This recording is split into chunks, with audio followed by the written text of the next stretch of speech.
Hi there, Mark Jabin here, Medical Director for the Haywood County Health Department. Let's talk about this pandemic. In this video, time again for the weekly update.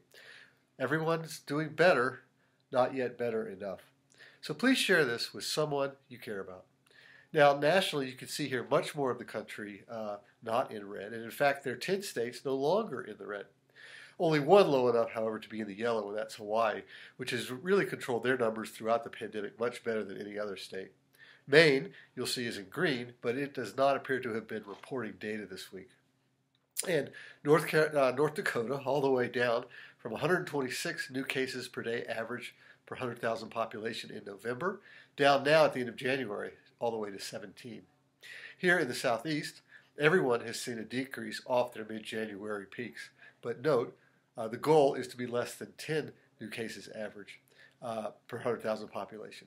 And even South Carolina, although with the second highest rate in the country, nonetheless still down. Now, I hadn't mentioned Florida for a while, so I thought I'd include them this week. Looking at Tennessee, all the way down from their peak of 141 in November, now at 34. So the good news is everyone is doing better, but as you can see, not nearly better enough. Same could be said for North Carolina, now at 56. We never hit the super high levels like Tennessee. We've been more stable throughout. Better, but again, not nearly better enough. Zeroing in on western North Carolina, as of this past Friday, you can see that 6 counties in bold that have seen significant decreases. 3 have remained pretty flat. Only Madison has seen a small increase. None of our counties are near the highest rates in the state now. Madison, the highest in our region, is actually 26th highest in the state. Graham actually has the lowest rate in the state. Haywood County in the middle at 48th in the state. Again, although better, everyone's still in the red zone, well above the goal of less than 10. Test positivity rates, 5% is the important threshold. North Carolina down under 10 now at 8.4%. Haywood County at 9%. Otherwise, across western North Carolina, test positivity rates fall between 6 and 8.5%, other than Macon at 14.7 and Jackson at 11. Again, a marked improvement overall. Hospitalizations down across the state, and here Haywood Regional was averaging around 20-25 COVID patients, reached a high of 29, but now in the mid-teens. Deaths for the pandemic in Haywood County officially at 76, but we are awaiting word on perhaps a couple more.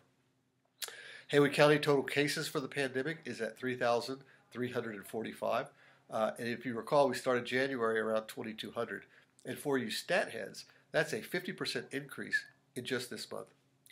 But since the peak around mid-January, new case rates have headed lower, as evidenced by the change in the week-over-week new case rates, and this could bode well for February.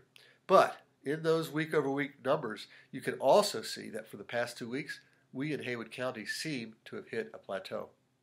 It stayed around 250 new cases week over week. That's roughly 35 new cases per day. And if you take out the sharp bump, it looks like we are just continuing the curve of increasing cases that began in early November. The concern is that this just represents a new higher plateau like we saw after each holiday. And the numbers will just, going forward, will just bound up to even higher levels than we've seen. Or it could just represent a pause before the numbers continue downward. We need to be at less than 40 new cases a week, or that's actually less than 6 per day average. And getting there is up to each of you. The next 2 weeks is critical to what the end of February is going to look like. So for the next 2 weeks, let's keep the focus. If we can get our new case rates down even as far as 50 new cases per day average by then, that would be the kind of trend we need to see.